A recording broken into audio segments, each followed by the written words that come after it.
말씀만 더 드리고 싶은 거는 박근혜 정권 탄핵 때도 시민들이 앞장서서 몇 개월을 싸워가고 그때서야 마지못해서 민주당이 나와서 탄핵을 시켰던 걸로 저희는 기억을 하고 있는데 저희가 부탁드리고 싶은 거죠. 시민들이 나서서 하는 거에도 한계가 있습니다.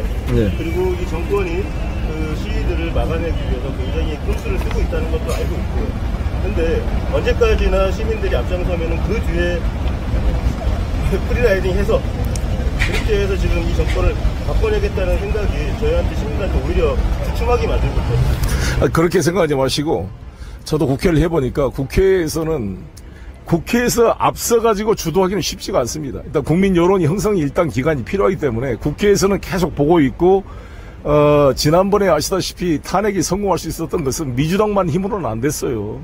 근데 김무성 의원을 비롯한 한 60여 명이 넘는 그 국민의힘 쪽 의원들이 이쪽에 합류했기 때문에 탄핵이 가능했습니다. 그러니까 그분들이 그 정도까지 합류하려면 그 100만이 넘는 촛불의 힘이 있었기 때문에 이렇게 된 거잖아요. 그러니까 지금도 마찬가지죠. 지금 탄핵을 하면 200명이 필요한데 지금 우리 160몇 명밖에 안 돼요. 그러니까 최소한 탄핵이 되려면 저쪽에서 상당수가 이탈을 해야 되는데 그 이탈이 되려면 이번 다음 달 11일 날 강서구청장 선거에서 10% 이상 압도적으로 이겨야 균열이 생긴다고요. 윤석열 믿고 따라가다간 다음 총선에 떨어지겠구나. 이런 국민의힘 내부에 수도권 의원들의 동요가 발생하고 이것이 국민적 지지와 연결됐을 때 탄핵이 가능한 상황이 오는 것입니다. 그래서 여러분들 너무 조급해하지 마시고 열심히 해 나가면 저는 때가 커밍 수은 온다고 생각합니다. 토요일날 다 나오라는 말씀이신 거죠? 예. 많이 오시고 저는 169석으로 질질 끌려다니는 민주당은 각성하라! 각성하라! 각성하라!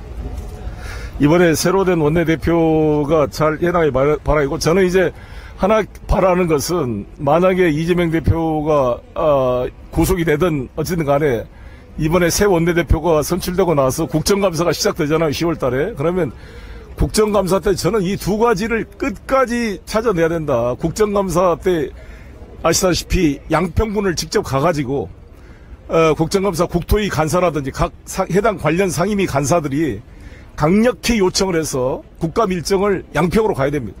양평군에 가서 양평군의 그 안철영이라고 말하는 그 공동지구의 공문서 사문서 위조를 해가지고 기소돼 있는 사람을 국장으로 승진시켜서 대통령 취임식에 부르고 지금도 강상면 쟁점 변경의 알리바이로 써먹고 있잖아요. 그 안철영이를 반드시 국감 증인대 세워서 국민들 본 앞에 생중계로 질의를 하고 추궁을 해야 된다 봅니다. 그걸 못하면 안 되죠. 그거 못하면 그래서 국감에서 이 강상면 이 문제를 파헤치면 이게 대장동 백현동하고 비교를 한번 해보라 그러죠. 국민들한테 이 강상면 이 고속도로 이 꺾은 문제가 얼마나 큰 문제인지. 두 번째, 이 국방위에서 해야 될 겁니다만 이 우리 박정원 대령에 대한 수사 외압 문제 이제 해병 전후회까지 나선 거 아닙니까?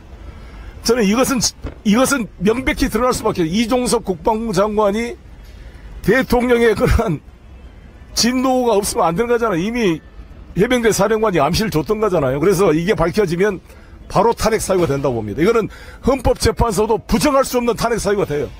그러니까 이 두 가지가 핵심이다. 민주당이 이번 국감 기간 동안 해야 될 거는 강상면 땅에 대한 확실한 양평에 가서 양평군청 군수 당장 안철영 국장 증인대 세워서 증언 선서를 하게도 위증하게 되면 바로 고발해서 기소할 수 있기 때문에 쉽게 거짓말을 못할 겁니다. 그래서 안철영이를 반드시 세워서 실체를 밝히는 것과 이번에 박정훈 대령 때 전교환 해병사령관을 비롯해 이종섭 장관 다 증언대 세워서 분명히 밝힙니다. 이 두 가지에서 뭔가 결론이 나올 수 있다.